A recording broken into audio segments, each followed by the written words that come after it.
ಮಾಡ್ತೇವೆ. ಇವತ್ತಿನ ಒಂದು ಪಾಠ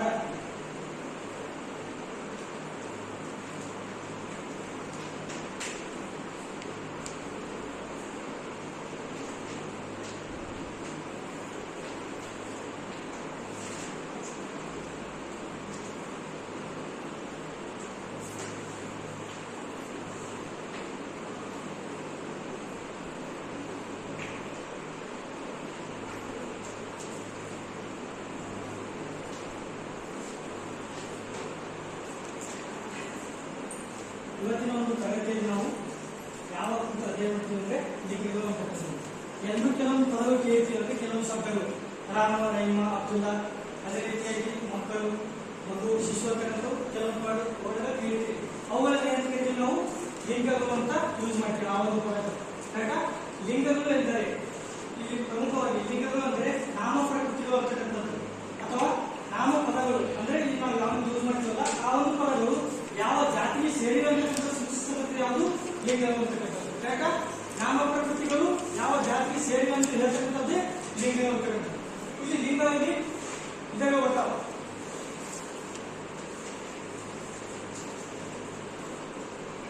ಲಿಂಗದಲ್ಲಿ 3 ವಿಧ ಬರ್ತಾವ. ಯಾವ್ಯಾವಂದ್ರೆ ಪುಲ್ಲಿಂಗ,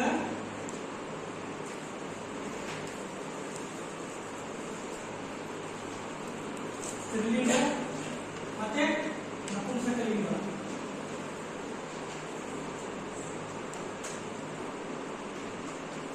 ಇಲ್ಲಿ ನಾವು ಮೊದಲನೇದಾಗಿ ಪುಲ್ಲಿಂಗ ತಿಳ್ಕೊಳ್ಳೋಣ. ಅಂದ್ರೆ ಯಾವ ಶಬ್ದಗಳನ್ನು ನಾವು ಉಪಯೋಗಿಸಿದಾಗ ಆ ಒಂದು ಭಾವನೆ ಅಂದ್ರೆ ಮನಸ್ಸಿನಲ್ಲಿ ನಮಗೆ ಗಂಡಸರು ಅಥವಾ ಪುರುಷರು ಎಂಬ ಭಾವನೆ ಬಂದಿರುತ್ತದೆ ಯಾವುದು ಪುಲ್ಲಿಂಗ ಅಂತಕ್ಕಂಥದ್ದು.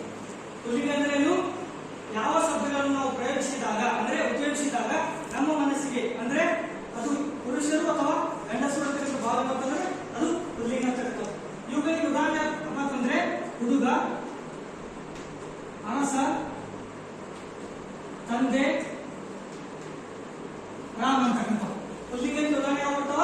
ಹುಡುಗ, ಅರಸ, ತಂದೆ ಮತ್ತು ರಾಮ ಅಂತಕ್ಕಂಥವು ಪುಲ್ಲಿಂಗಕ್ಕೆ ಉದಾಹರಣೆಗಳಾಗಿವೆ.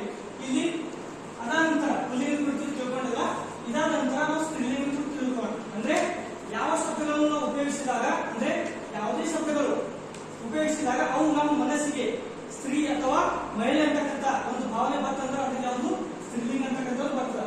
ಇಲ್ಲಿ ಉದಾಹರಣೆಗೆ ಅಂದ್ರೆ ಹುಡುಗಿ, ರಾಣಿ, ತಾಯಿ, ಅಂಕಿತ ಅಂತಕ್ಕಂಥವು. ಇಲ್ಲಿ ಸ್ತ್ರೀಲಿಂಗಕ್ಕೆ ಉದಾಹರಣೆ ಯಾವುದಂದ್ರೆ ಹುಡುಗಿ, ರಾಣಿ, ತಾಯಿ ಮತ್ತೆ ಅಂಕಿತ ಅಂತಕ್ಕಂಥವು ಇಲ್ಲಿ ಸ್ತ್ರೀಲಿಂಗಕ್ಕೆ ಉದಾಹರಣೆಗಳಾಗಿವೆ. ಅದೇ ರೀತಿಯಾಗಿ ನಾವು ನಪುಂಸಕಲಿಂಗಕ್ಕೆ ಅಂದ್ರೆ ನಪುಂಸಕಲಿಂಗ ಯಾವ ರೀತಿ ತನ್ನ ಕಾರ್ಯನಿರ್ವಹಿಸುತ್ತ ಅಂತಕ್ಕಂಥದ್ದು ಅಂದ್ರೆ ಇಲ್ಲಿ ಯಾವ ಶಬ್ದಗಳನ್ನು ನಾವು ಉಪಯೋಗಿಸಿದಾಗ ಅವು ನಮ್ಮ ಮನಸ್ಸಿಗೆ ಗಂಡಸು ಅಲ್ಲದ ಮತ್ತೆ ಹೆಂಗಸು ಅಲ್ಲದ ಅಂದ್ರೆ ಗಂಡಸು ಕೂಡ ಅಲ್ಲ ಹೆಂಗಸು ಕೂಡ ಅಲ್ಲ ಅಂತ ಭಾವನೆ ನಮ್ಮ ಮನಸ್ಸುಗಳಿದಾಗ ಅದನ್ನ ಏನು ಕರಿತೀವಿ? ನಪುಂಸಕಲಿಂಗ ಅಂತ ಕರಿತೀವಿ. ಇಲ್ಲಿ ಶಿಶು, ಮಕ್ಕಳು, ಮಗು, ಮನೆ, ಹೊಲ. ಇಲ್ಲಿ ನಾವು ನಪುಂಸಕಲಿಂಗಕ್ಕೆ ಉದಾಹರಣೆ ಯಾವಂದ್ರೆ ಶಿಶು, ಮಕ್ಕಳು, ಮನೆ, ಹೊಲ ಅಂತಕ್ಕಂಥವು ಈ ಉದಾಹರಣೆ ಆಗ್ತಾವೆ. ಅದೇ ರೀತಿ ನಾವು ಇಲ್ಲಿ ಕಲ್ತೀವಲ್ಲ ಇದೇನು ಕಾಲೇಜ್ ಅಂದ್ರೆ ಸ್ಕೂಲ್ ಅಥವಾ ಕಾಲೇಜ್, ಇದು ಕೂಡ ನಪುಂಸಕಲಿಂಗಕ್ಕೆ ಉದಾಹರಣೆ ಆಗ್ತದೆ. ಈ ನಾವು ನಿಂತಿನ ಹೆಸರೇನು ಸಾಗರ, ಇದು ಯಾವುದು ಉದಾಹರಣೆ ಆಗ್ತದೆ? ಪುಲ್ಲಿಂಗಕ್ಕೆ ಉದಾಹರಣೆ ಆಗ್ತದೆ. ಅದೇ ರೀತಿಯಾಗಿ ಇಲ್ಲಿ ಸ್ತ್ರೀಲಿಂಗ ಅಂತಕ್ಕಂಥದ್ದು ಅಂದ್ರೆ ಇವಾಗ ಯಾವುದೇ ಒಂದು ಹುಡುಗಿ ಹೆಸರು ಅಂದ್ರೆ ಈ ಭಾಗ್ಯಶ್ರೀ ಅಂತಕ್ಕಂಥ ಯಾವ್ದು ಉದಾಹರಣೆ ಆಗ್ತದೆ? ಸ್ತ್ರೀಲಿಂಗಕ್ಕೆ. ನಪುಂಸಕಲಿಂಗ ಅಂದ್ರೆ ಈಗ ಏನ್ ಮಾಡ್ತೀನಿ ಪಾಠ ಮಾಡೋರಿಗೆ ಅಂತ ಕರಿತೀವಿ ಶಿಕ್ಷಕರು.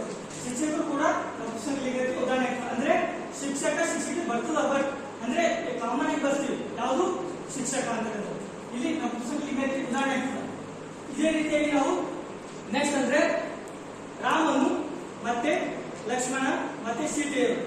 ರಾಮ, ಲಕ್ಷ್ಮಣ ಮತ್ತು ಸೀತೆಯರು ಕಾಡಿಗೆ ಹೋದವರು. ಇಲ್ಲಿ ಯಾವ ಯಾವ ಲಿಂಗಗಳು ಬರ್ತಾವ ಅಂತಕ್ಕಂಥದ್ದು ಗೊತ್ತಾ?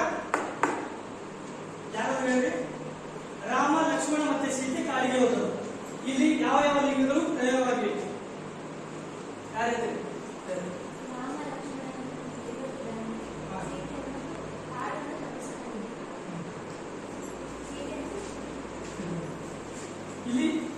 ಕುರಿತಾದ ಒಂದು ಅಂದ್ರೆ ಲಿಸ್ಟ್ ತೋರಿಸ್ತೀನಿ ಅಲ್ಲ. ಇಲ್ಲಿ ಪುಲ್ಲಿಂಗಕ್ಕೆ ಉದಾಹರಣೆ ಅಂದ್ರೆ ಪುಲ್ಲಿಂಗಕ್ಕೆ ಉದಾಹರಣೆ ಅವನು, ಆತ, ವಿಜಯ, ಗಂಗೂಲಿ, ಅನು ಅಂತಕ್ಕಂಥವು ಇವು ಪುಲ್ಲಿಂಗಕ್ಕೆ ಉದಾಹರಣೆ ಆಗಿರ್ತಕ್ಕಂಥದ್ದು. ಅದೇ ರೀತಿಯಾಗಿ ನಾವು ಸ್ತ್ರೀಲಿಂಗಕ್ಕೆ ಉದಾಹರಣೆ ನೋಡಿದ್ರೆ ಆಕೆ, ಅವಳು, ಕಾವೇರಿ, ಸ್ವಾತಿ, ಭವಾನಿ ಅಂತಕ್ಕಂಥವು ಸ್ತ್ರೀಲಿಂಗಕ್ಕೆ ಉದಾಹರಣೆಗಳಾಗಿವೆ. ಅದೇ ರೀತಿಯಾಗಿ ನಪುಂಸಕ ಲಿಂಗಕ್ಕೆ ಉದಾಹರಣೆ ಯಾವುದು ಅಂದ್ರೆ ಮಗು, ಡಾಕ್ಟರ್, ಗ್ರಹಗಳು, ನಕ್ಷತ್ರಗಳು ಮತ್ತು ತಾನು ಅಂತಕ್ಕಂಥವು. ಇಲ್ಲಿವರೆಗೆ ನಾವು 3 ಲಿಂಗ ಕುರಿತು ಸವಿವರವಾಗಿ ತಿಳಿದುಕೊಂಡಿದ್ದೇವೆ. ಧನ್ಯವಾದಗಳು.